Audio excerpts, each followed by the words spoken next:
Hi, I'm delighted to be here today with Rachel B. Hello, Rachel. Hi. Rachel's a conscious connection coach, which is something new to me, but so far as I can tell, it's about being a counsellor to children who works with the family and the community around that child rather than offering the child confidentiality. So she deliberately tells the child that she's going to share what they tell her with the key people who care for them, and helps to give that child voice and connect everyone back together and sort out their problems. Is that a honest description of what you do, Rachel? That is a great summary. Well done, Rebecca. Much better than I could have done. Much better. So your business is Rachel B Limited, and you're at www.rachelb.co.uk. Is that right? That is correct, yes. And am I right in thinking parents can book you or schools can book you to work with children who appear to have issues and they don't know what they are and everything's going quite haywire? Yeah, absolutely. Absolutely. Yeah. Either way, it works for me perfectly. So what kind of qualifications do you have to do this? So I am an NLP master practitioner. So NLP, I was going to say, yes, that's always the question. What is NLP? Neuro-linguistic programming. So neuro being how our brains work, linguistic being the language we use, which is so important with children, and our programming, how we've programmed ourselves to believe what we believe and our values. So we go quite deep. So I'm a NLP master practitioner, a hypnotherapist, a timeline therapist, and a coach as well. Wow. And what's it like doing the work you do? How does it operate? How do you set up appointments, and what kind of stories do you unravel and change? So people can make appointments with me online. So they can go to my website and just book a call, and we have a chat and decide what's going to work best. Whatever's going on with their child. Very often we kind of like, oh, we'll just deal with it. As parents, we feel we just have to deal with things. And as teachers, we kind of go, not sure what to do about that. And we don't always seek that outside help, but actually a fresh set of eyes on something can make all the difference. Now, I love working with children, and they are so intuitive, and they have such great ways of describing what's going on for them, but it might not be in a conventional way that as adults we fully understand. So what I then offer is almost like a translation, and can explain to other people what's going on, and people within their network that need to know.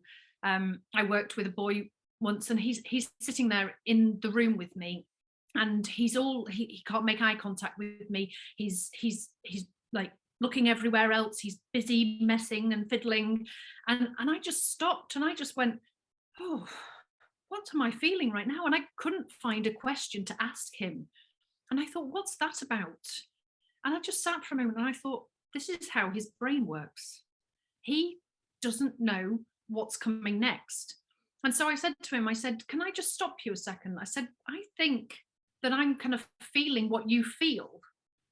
I said, oh, are you feeling like this, this, and this? And he stopped for the first time, and he looked right at me like somebody had just read his mind for the first time. And he just went, that is exactly how I feel.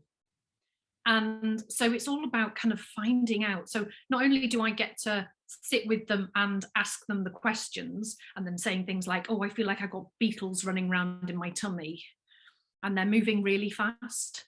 But then there's also that kind of real feel about what's going on for them. And when I share that with parents or the school staff, then they can put things into place. I worked with one little boy last week, and he'd been coming to me and just going, I hate PE, I hate PE, I can't do it, I can't do it. And he's only 6, and this was in school. And I said to him, what do you mean, like you can't do it? And he said, well, I fail at it all the time. And I was like, oh, okay. So we really unpicked that to find out what was going on for him. And he thought because he couldn't play tennis really well, then he wasn't doing very well, but he's 6.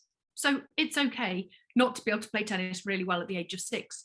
So I spoke to his teacher and I said, what can you tell me the learning objective? Because having been a teacher before, I understand how it all works. So then I went to him with the learning objectives, and it was things like, can you keep your eye on the ball? Can you hold your racket properly? And so I said to him, did you do these things? And he said, yes. I said, well, that's brilliant. You did, it wasn't a failure at all. You did everything you were asked to do. And so then I told the teacher, and so she fed that into her lesson. So every time she taught him, she would kind of emphasize the things she wanted him to do. So he came to me this week going, yay, I had a really great PE lesson. I'm really good at it. So I did everything I was asked to do. And that is all we can hope for, that we allow them to be heard. That sounds amazing, Rachel. As a very experienced parent and teacher, it is something that I just recognize as being the essence of great parenting and great teaching, and what I would aspire to do in either role. But as a parent, there's often, your child needs to talk to someone else. Yeah. And as a teacher, you have to be quite an experienced teacher to know how to do this, or just someone who's had the right training. And at the minute, I just see schools having massive backlogs of kids who you would have helped over the years and got to know, but they've had no contact with a teacher and they've not built the relationships. And there's an enormous, like I say, a backlog to deal with. Yeah. So I think the services you're offering sound amazing. And if I was a parent who was just struggling with a situation like this and I could afford something like this, I would jump on it. You do work online, don't you? Yeah, I do. Yes. Yeah. And it works just as well online. And sometimes online, I'll talk to the parent and the child together. Because sometimes you get that look from mum that just kind of like, when they answer a question, just go, have you had a good week? And they go, yeah. And mum just goes, and you go, oh. That makes me laugh so much, because someone I know very well has been in counselling over recent years, and I've often attended their sessions, and that's exactly my expression. Oh dear, it just sounds amazing. So all best wishes with it. Thank I you. really hope it flies as a concept. It just makes so much sense. Do you also offer training for teachers who want to develop these skills, or is there somewhere that you could point them to if they wanted to train up to have these skills within their roles as teachers? That's a really good thought, actually. I hadn't actually considered that as a branch off of my business. But any NLP type training that you can do, I would absolutely recommend it to everybody. If you just want to come to me for ideas, come along, pick my brains. There's a lot in there to pick. Well, I hope your business flies, and then teachers who maybe are trying to combine raising children with following their passion as teachers, who maybe are experienced teachers and NLP trained, might come and work through you or be associates with you. That would sounds like a good future, doesn't it? It does. It sounds amazing. Thank you. Thank you so much for talking to me today. Thank you. All best wishes. Bye for now. Bye.